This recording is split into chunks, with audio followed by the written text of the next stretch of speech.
Walker aired a mid-season finale that wrapped up the mystery of Grey Flag once and for all, and I can't say it was all that surprising. When Clay Cooper came into the picture a few episodes ago, setting his sights on Kevin Golden and informing Cordell Walker that he had to handle the situation, it was clear that the two of them were somehow related.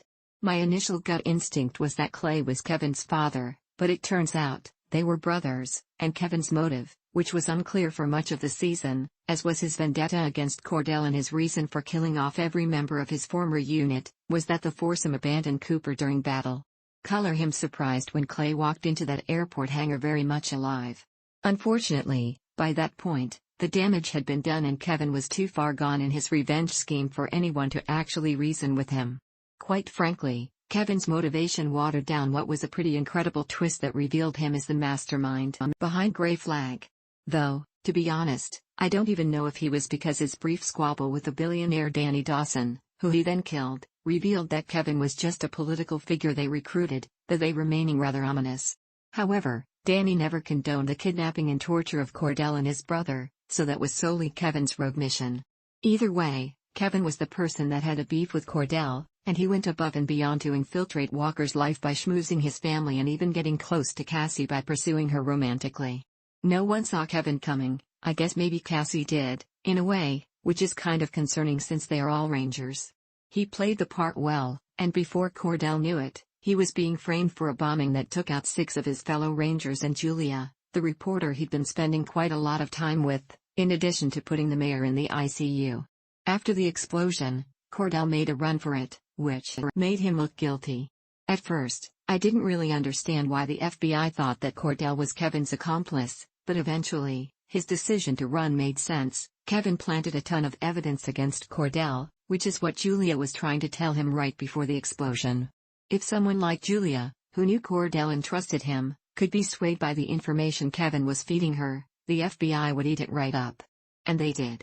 Graves set her sights on Walker almost immediately, scoffing at Captain James' suggestions that his Ranger and former partner was set up. Thankfully, Walker had a few people in his corner, including James, Trey, and Cassie, who tracked Cordell down and stayed in constant communication with him while he kept a low profile. The truth is that Cordell knows exactly how these things work, and he wouldn't have been able to prove his innocence if he got caught. By that point, Kevin might have been in the wind. His priority was getting to Jerry's and asking her to inform his family that he was alive. It was truly nice to see Jerry again, and a brilliant way to bring her back into the fold. If there's anyone who is going to risk it all for Cordell, it's her. And she did by not only harboring a fugitive but making a call and passing along a message to Stella, which was understood and received by Cordell's father. Who knew that the team-up we needed in the finale was Bonham and Cordell. That man knows his way around a gun, and he was a damn good lookout for his son.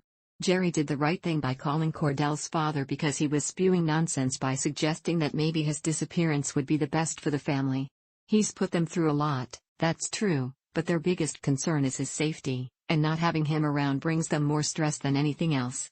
Walker, False Flag, Part 2, Image Number, WLK315FAH_0013R, Pictured, J. Cable as Kevin Golden, Photo, The CW, Copyright 2023 The CW Network, LLC. All rights reserved. It's also the reason for this mess in the first place because Cooper thought he was doing his family a favor while his brother felt hurt and abandoned.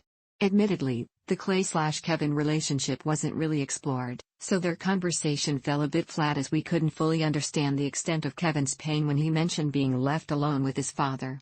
I assume it means that they weren't on good terms, but it wasn't very clear or well executed. Regardless, Kevin shot his brother, while Cordell chased Kevin on a motorcycle while trying to stop his plane from taking off. It was the kind of action sequence that fans of Walker find thrilling. The cherry on top of it all was Cassie, who was arguably hurt the most by Kevin's betrayal, taking the shots that ended his life while protecting Cordell in the process. She did that. Cordell's name was cleared in the end, with Graves and James promising a full apology from the Rangers, as they should. Seriously, jumping to conclusions about a decorated Ranger was just messy and rash decision-making. We'll have to wait until new episodes return on April 27 to find out how Cordell is coping, how his family reacted to his return, and what will happen between him and Jerry upon her return. The scene between Cassie and Trey may have been the most heartbreaking if I'm being frank. I didn't realize how much I was rooting for them until Cassie blamed Trey for making her question her instincts. And while I get where she's coming from since both Trey and Cordell insisted that she give things with Kevin a go, the truth is that she can't blame everyone for the choices she made. And the reason she is blaming Trey is that she's denying her feelings for him. That's the real reason why it hurts the most. As for Trey, I feel for him because he never meant any harm by encouraging her to let her guard down. He never could have anticipated this outcome. He thought he had her back, and was shocked by the development himself, though it's a nice Remy dare to trust her instincts in the future. The poor guy already placed so much blame on himself, it was a bummer to see him get kicked while he was already down. Not to mention this is his first real gig with the Rangers. Looking back on how everything transpired, it's wild to see how the situation got away from them all so quickly, and it's a lesson that you never really know who you're dealing with. I think with time, Trey and Cassie will rebuild their friendship and trust in each other, and before you know it, they won't be able to deny their feelings for each other much longer. What did you think of Walker Season 3 Episode 15? Are you happy to see the Gray Flag storyline wrap up?